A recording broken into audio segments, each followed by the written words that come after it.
వడ్డీ కాసుల వాడి పేరుతోనే వసూళ్లు. వైభవ వెంకటేశుని కోసం గత 5 సంవత్సరాలుగా కాసుల వేటట. ఆ వేటలో పావులు స్థానిక వర్తకులు, వ్యాపారస్తులేనట. వేయానూరు కాదు, ఏకంగా ఒక్కొక్కరి వద్ద లక్షల్లోనే వసూళ్లట. అప్పుడు ఆ పార్టీ ప్రతినిధులైతే ఇప్పుడు ఈ పార్టీ ప్రతినిధులు ఆర్డర్లు వేసి మరీ కలెక్షన్లు చేసేస్తున్నారట. అధికారిక కూడా వారి చేతుల్లో ఉంటే భయంతో కొందరు, భక్తితో కొందరు అడిగినంత ఇచ్చేస్తున్నారట. ఇంతకు ఆ దేవాలయం అంటే ఆ ప్రాంత వ్యాపార వర్తక వర్గం ఎందుకు భయపడిపోతున్నారు? శ్రీకాకుళం జిల్లా పేరు వినగానే అటు రాజకీయంగా ఇటు వ్యాపార పరంగా టెక్కలి గుర్తొస్తుంది. అలాంటి టెక్కలిలో పేరు ప్రఖ్యాత కలిగిన దేవాలయాలు కూడా ఉన్నాయి. దానిలో మొట్టమొదటి వరుసలో ఉన్న దేవాలయం ఎండల మల్లికార్జున స్వామి దేవాలయం. దీనికి అనుసంధాన దేవాలయాలు ఇటు ప్రైవేటుగాను అటు దేవాదాయ శాఖ పరిధిలో కలిసి సుమారు 50కు పైగా దేవాలయాలు ఉన్నాయి. దానిలో రాజుల నాటి దేవాలయాలు కూడా ఉన్నాయి. వాటిలో కొన్ని జీర్ణావస్థలో ఉంటే వాటిని పట్టించుకునే నాదుడే లేడనే చెప్పాలి. ఈ గుళ్ళు చాలవు అన్నట్లు టెక్కలి నడిబొడ్డులో వైభవ వెంకటేశుని పేరుతో దేవాలయ నిర్మాణానికి ఒక వర్గం పావులు కదిపింది. రాజకీయ బలగం ఉన్న కొందరిని రంగంలోకి దింపి గుడి నిర్మాణం అంటూ ఆనాటి మంత్రి గారిని కలిసి ఒక పునాది రాయి కార్యక్రమం కూడా నిర్వహించారట. ఇక అదే అదును ఇదే పదును అన్నట్లు దాని నిర్మాణానికి లక్షల్లో డొనేషన్లకు శ్రీకారం చుట్టి ఒక్కో వర్తకునికి ఒక్కో వ్యాపారస్తునికి ఇంత అని చెప్పి తీర్మానం చేశారట ఆ బృందం. అనుకున్నట్లే మంత్రి గారికి బాగా కావాల్సిన వ్యక్తులు, మంత్రి గారి ఇలాకాలో కీలక వ్యక్తులు ఇలా డొనేషన్ల పర్వం చెప్పేసరికి మంత్రి గారి అనువులు చెప్పింది చేయకపోతే ఏం చేస్తారో అన్న భయం ఒక ప్రక్క, భక్తిభావం వెరసి కొన్ని లక్షల వారికి ఇచ్చేశారట వ్యాపార వర్గాలు. మరి అదే టైంలో అభివృద్ధి పనులు కూడా వేగంగా జరుగుతున్న తరుణంలో ఆ వర్గం స్వామి కార్యంతో పాటు స్వకాంట్రాక్ట్ కార్యాలు కూడా ఆ డబ్బుతోనే కానించేశారని అప్పట్లో గుసగుసలు గట్టిగానే నడిచాయి. తరువాత 2019 ఎన్నికల్లో మరి ఆ పార్టీ పోయి ఇంకో పార్టీ రావడంతో ఈ గుడి నిర్మాణాన్ని అడ్డుపట్టుకొని డబ్బులు దోచేశారన్న ఆరోపణలతో 2 సంవత్సరాలు ఆ గుడి నిర్మాణానికి బ్రేక్ పడిందట. కొత్తసారి వచ్చారు, ఆగిన ఆ గుడి నిర్మాణాన్ని మిగతాది మేం పూర్తి చేస్తాం అని తెరలేపిన ఇప్పటి అధికారిక పార్టీ అనుయాయులు అదే కలెక్షన్ల బాట పట్టారట. గడిచిన పార్టీ అనుయాయులు సుమారు 1 కోటి వరకు వసూలు చేశారని టాక్ నడిస్తే వీరు కూడా దానికి తీసిపోమన్నట్లుగా అదే ఫిగర్తో వసూళ్లు బాట పట్టారని టాక్. రాజు మారిన దెబ్బలు మాత్రం తప్పడం లేదంటూ మళ్ళీ ఇదేం బాధుడని కొంత వ్యాపార వర్గం ఇప్పటికే డొనేషన్లు ఇచ్చేస్తే ఇంకొందరు టైం కావాలంటున్నారట. ఇంకా గుడి పూర్తయ్యేదెప్పుడు, ఈ కలెక్షన్లు ఆగేదెప్పుడు అని అంతర్మదనంగా తిట్టుకుంటున్నారట ఇప్పటికే డొనేషన్లు ఇచ్చిన దాతలు. అసలు ఈ దేవాలయం కట్టేందుకు అనుమతులు ఉన్నాయా? అనుమతులుంటే ఎవరిచ్చారు?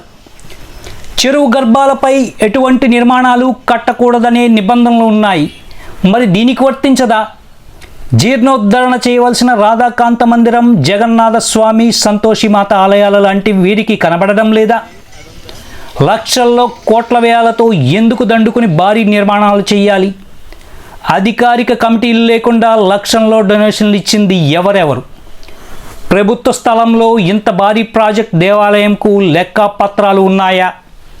లెక్కపత్రాలు లేకుండా అంతంత విరాళాలు నల్లధనమేనా? ఆదాయపు పన్ను శాఖ ఆ నిర్మాణంపై నిఘా పెట్టడం లేదా? ఇలాంటి యక్ష ప్రశ్నలు ఆ గుడి చుట్టూరు తిరుగుతున్నాయట. సమాధానాలు మాత్రం ఆ గుడి వాకిళ్లు దాటి బయటకు రావడం లేదెందుకో ఆ వైభవ వెంకటేశునికే ఎరుక. జీర్ణావస్థలో ఉన్న దేవాలయాలు చాలానే ఉన్నాయి. వాటిని దత్తత తీసుకుని వాటికి జీర్ణోద్ధరణ చేస్తే పాతకాలం నాటి ఆనవాళ్ళు సంస్కృతిని కాపాడే వాళ్ళమవుతామని ఇలాంటి భారీ డొనేషన్లతో కొత్త దేవాలయ నిర్మాణాలు ఎందుకంటూ నిలదీస్తున్నారు హిందూ ధార్మిక పరిరక్షణ ప్రతినిధులు. కానివ్వండి లక్షల్లో కోట్లలో కుట్టేసి పెద్ద పెద్ద దేవాలయాలు కడుతున్నామని దాన్ని ఖర్చు పెడుతూ సంబరాలు చేసుకుంటూ కాకుండా ముఖ్యంగా ఇలాంటి పురాతనమైన గత రాజుల టైంలో ఉన్నటువంటి గుడులు డెవలప్ చేసుకుంటూ పోతూ మన యొక్క సాంప్రదాయాన్ని హిందూ ధర్మాన్ని నిలబెడతామని ఒక రకంగా కోరుకుంటున్నాము. అదేవిధంగా చందాలు దేవాలయాలు కడుతుంది మాకు చందాలు ఇవ్వండి అని ప్రజల్లోకి వెళ్ళేటప్పుడు అది ఒక చెడుగా ఆలోచన ప్రజల్లోకి వెళ్తుంది. హిందూ ధర్మాన్ని ఇప్పుడు వేరే మతాల నుంచి వచ్చిన మోటివేషన్ మనకు హిందువుల దేవాలయాల దగ్గరకు వచ్చి వాళ్ళు డైరెక్ట్గా దూరిపోయి మన రాములని మన గుడిని ధ్వంసం చేయడం కాకుండా మనం ఒక చదువును వాళ్ళకి ఇస్తున్నాం అవకాశం. కాబట్టి మన నమ్మకం పోవడమే కాకుండా ప్రజల్లో ఉన్న భక్తి కూడా కోల్పోతున్నాము. అలాంటి ఆలోచన మానేసి ఈ డబ్బులు కలెక్షన్లు మానేసి ఇప్పుడు కొన్ని దగ్గర టెక్కల్లో నందిగంలో రూట్లో ఆంజనేయ బొమ్మ ఎప్పుడో పెట్టాం విగ్రహం. ఇప్పుడు వరకు దానికి కనీసం ప్రాంత భాష పట్టించుకుని నాదుడు లేడు. అలాంటి వదిలేసి గొడ్ల మీద చెట్ల మీద పక్కన ఏవో గుడ్లు కట్టడం మానేసి పురాతనమైన అభివృద్ధి చేసిన చెందవలసిన గుడ్లు నామకరణం చేయవలసిన గుడ్లు అభివృద్ధి చెందవలసిన గుడ్లు వదిలేసి అలాంటి పొరపాట్లు చేయడం మానేయాలి మరి కోరుతున్నాం. ఆ దేవాలయాలు నిర్మించడాన్ని నేను వ్యతిరేకించట్లేదు, కానీ ఉన్నవాటిని చక్కదిద్దుకుంటూ ఉన్నవాటిని అభివృద్ధి చేసుకుంటూ కొత్త దేవాలయాలు నిర్మించాలి. ఇంకో విషయం ఏంటంటే దేవాలయం నిర్మించేస్తే సంబరం కాదు, నిర్మించిన దేవాలయం నిర్వహించాలి. దానికి తగిన ప్రాధాన్యత ఇవ్వాలి, దానికి తగిన ప్రదేశం ఎన్నుకోవాలి. ఎందుకంటే ఒక దేవాలయం నిలబడాలంటే దాని నిర్వహణ జరగాలంటే అర్చకుడికి ఆదాయం కావాలి. అర్చకుడికి ఆదాయం కావాలంటే దానికి అన్ని రకాల సదుపాయాలు ఉండాలి. దానికి తగ్గట్టు వనరులు ఏర్పాటు చేస్తేనే ఆ దేవాలయం మనుగడలో ఉంటుంది. లేదంటే ఆ దేవాలయం తాత్కాలికమే మనం ఎన్ని కోట్లు ఖర్చు పెట్టి దేవాలయం కట్టించినా సరే దానికి దోపదేప నైవేద్యాలు ఆలనా పాలన లేకపోవడం వల్ల దానివల్ల మనకు నష్టమే కానీ లాభం చేయలేదు. కాబట్టి ప్రతి ఒక్కరూ తెలుసుకోవాల్సింది ఏంటంటే ప్రతి ఒక్కరు ఎవరైతే దేవాలయాల మీద ఇంట్రెస్ట్ ఉందో, ఎవరైతే హిందూ దేవాలయాలు సేవ చేయాలనుకుంటున్నారో, హిందూ ధర్మ సేవ చేయాలి, ముందు మీ ప్రాంతంలో మీకు దగ్గరలో ఉన్న దేవాలయాన్ని, పురాతన దేవాలయాన్ని చూడండి.